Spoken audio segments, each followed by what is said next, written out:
Another argument that the abortion industry always makes is that you've got to have abortion out there for situations where a woman is raped, sexually assaulted, and becomes pregnant, and obviously that child has to be killed, right? And it's almost, we've reached the point now where, and I've had women who've been in this situation tell me, we had one on Live Talk here a few years ago, who said that when I became pregnant as a result of my rape, it was just assumed that I would get an abortion. There was nothing to discuss. It was just, that was just the way it was.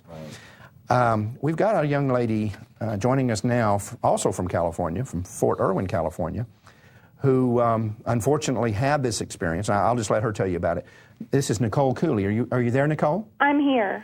Listen, we appreciate your getting up so early in the morning in California, but we understand one of your babies got you up anyway, so it doesn't really matter. Nicole, tell us what happened in your situation.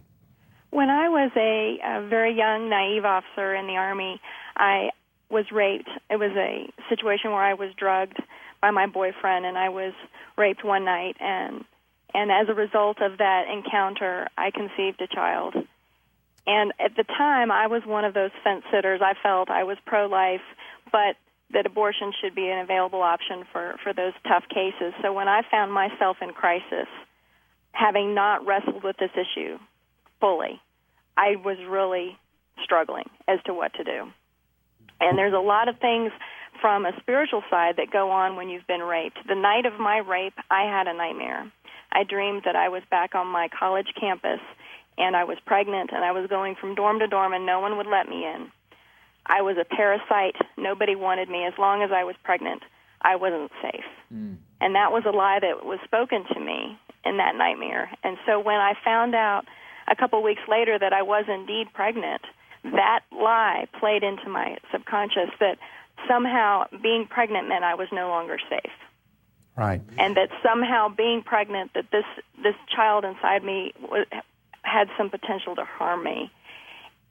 Did you get pressure from other people saying, well, obviously you're not going to let this child go to term?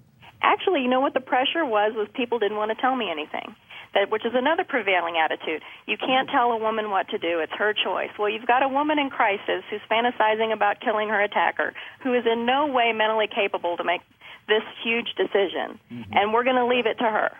So you're saying you would have preferred some direction at that point? Yes, I was, but that was the thing. My mother took me to see a doctor who also performed abortions, so she pretty much left it up to me, but made it sound that abortion was a perfectly acceptable option. And didn't you seek some spiritual guidance as well? I did as well.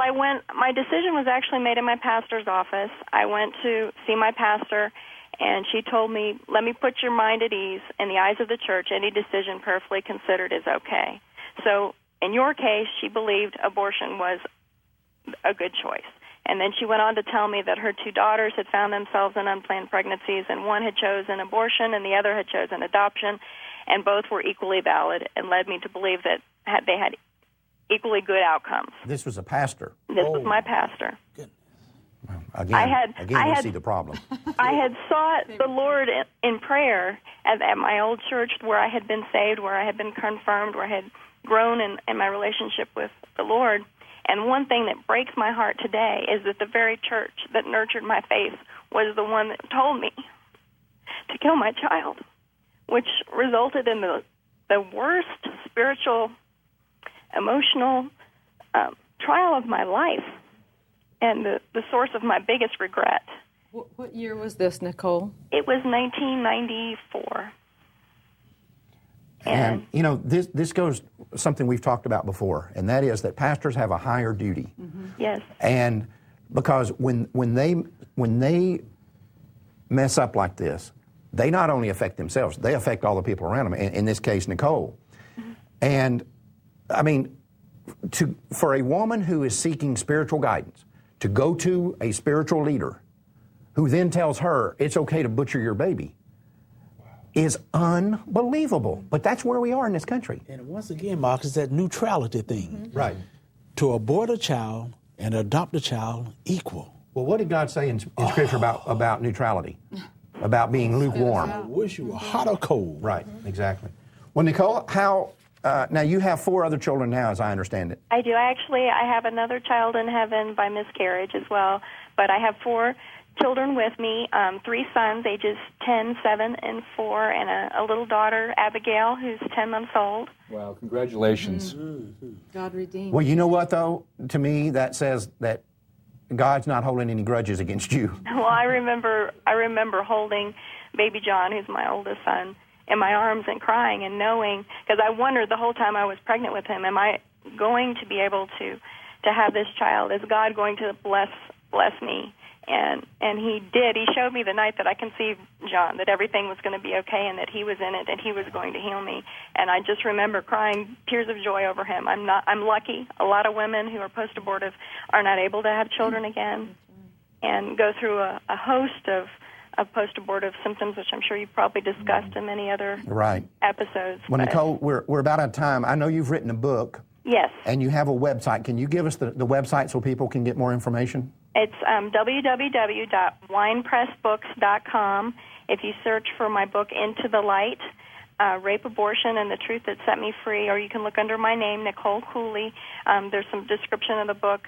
And also our phone number is 1-877-421-READ, 7323. And if your listeners or your viewers will put in the promotion code LIGHT, L-I-G-H-T, from my book, they'll get 40% off. Wow.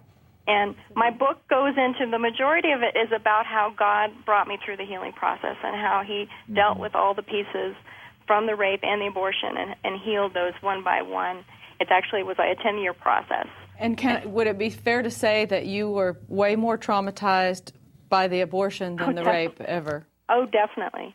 Definitely. I felt that the abortion was much worse because it was an attack that I allowed.